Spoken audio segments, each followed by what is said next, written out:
안녕하세요, 여러분. 오늘은 나이가 들어도 친구 관계를 유지하는 방법에 대해 이야기해 보려고 합니다. 나이가 들수록 친구를 유지하는 게 어렵게 느껴질 수 있지만 실제 사례를 통해 어떻게 관계를 잘 유지할 수 있는지 알아볼게요. 끝까지 함께 해주세요. 구독, 좋아요는 큰 도움이 됩니다. 1. 의도적으로 시간을 내기. 친구 관계를 유지하려면 우선 시간을 내는 것이 중요합니다. 바쁜 일상 속에서도 의도적으로 시간을 만들어야 관계를 지속할 수 있습니다. 약속을 지키고 정기적인 만남을 가지는 것이 핵심입니다. 60대의 정씨는 매주 금요일마다 친구들과 아침 산책 모임을 만듭니다. 비가 오나 눈이 오나 약속을 지키며 관계를 이어갔고, 이 모임 덕분에 정 씨와 친구들은 건강도 챙기고 우정도 더욱 깊어졌습니다. 처음에는 꾸준히 모일 수 있을까 걱정했어요. 그런데 매주 만나면서 서로에게 의지가 되고 지금은 금요일이 기다려질 정도랍니다. 은퇴 후 바빠진 친구들과 점점 멀어지던 박 씨는 생일마다 소규모 파티를 열기로 했습니다. 매년 모이는 이 자리 덕분에 친구들과의 유대감을 다시 회복할 수 있었습니다. 생일은 누구나 특별한 날이잖아요. 친구들과 함께 축하하면서 옛 추억도 나누고 정말 좋은 시간이 됐어요. 한편 김 씨는 친구들과 만나고 싶었지만 항상 다음에 보자며 약속을 미뤘습니다. 결국 친구들과의 거리가 멀어졌고 관계를 회복하기까지 많은 시간이 걸렸습니다. 계속 미루다 보니 자연스럽게 멀어지더라고요. 지금은 후회하지만 다시 시작하기가 어렵네요. 에크하르트 톨레는 다음과 같이 말했습니다. 시간은 친구 관계의 토대입니다. 시간을 내는 것이야말로 사랑과 우정의 시작입니다. 우정은 단순히 마음만으로 유지되지 않습니다. 시간을 내는 행동이 그 관계를 지탱합니다. 오늘 여러분의 소중한 친구에게 시간을 내어 보세요.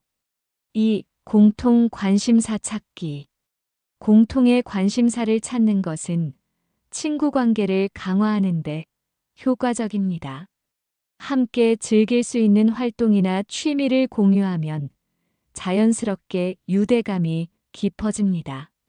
70대 이 씨는 친구들과 함께 지역 미술 강좌에 등록했습니다.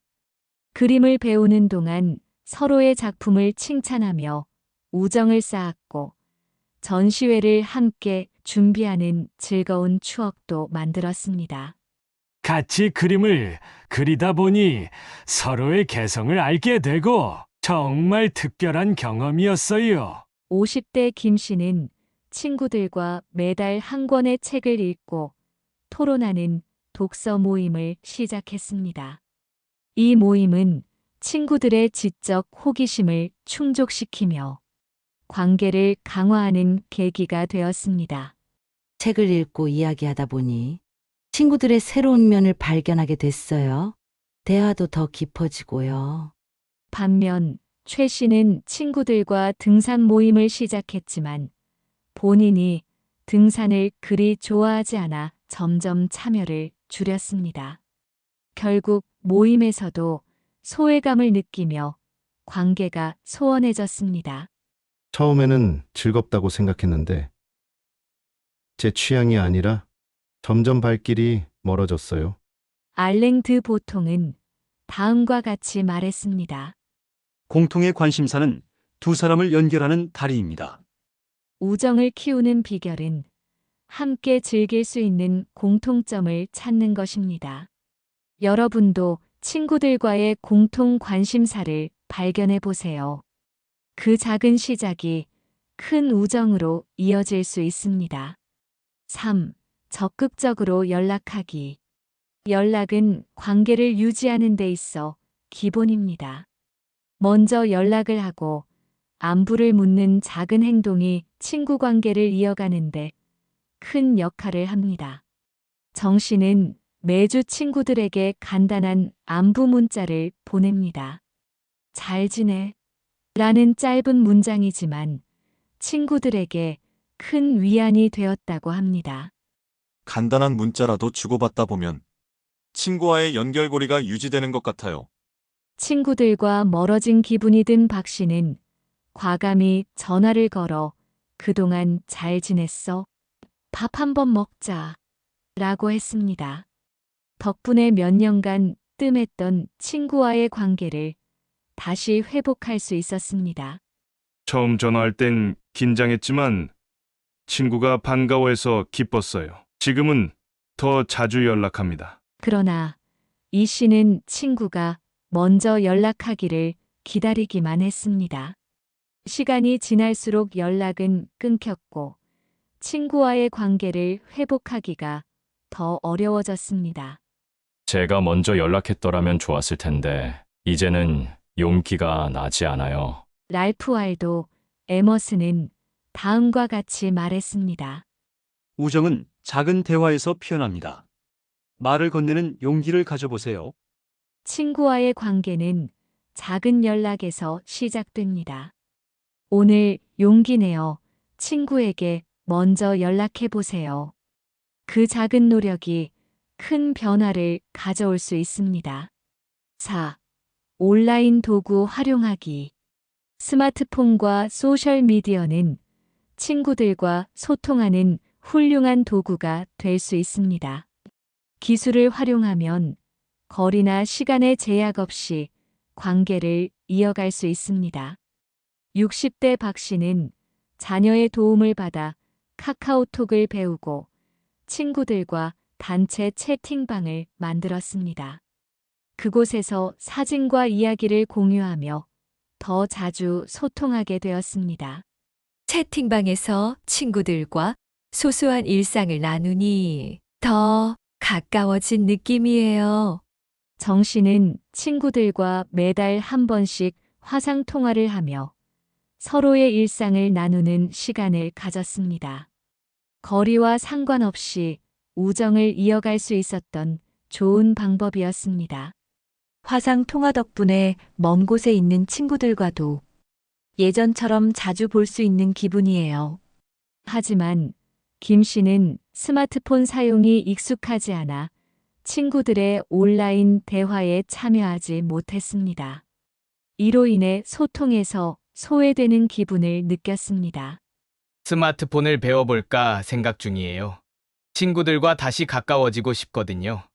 스티브 잡스는 다음과 같이 말했습니다. 기술은 거리를 좁히는 도구입니다. 사용법을 익히는데 두려워하지 마세요. 기술은 우정을 위한 새로운 길을 열어줍니다. 스마트폰이나 소셜미디어를 활용해 친구들과 더 가까워져 보세요. 그 첫걸음이 생각보다 쉬울 수 있습니다. 5. 갈등 관리하기. 친구 관계에서 갈등은 피할 수 없습니다. 중요한 것은 이를 어떻게 해결하느냐입니다. 진솔한 대화와 사과는 관계를 회복하는 열쇠입니다.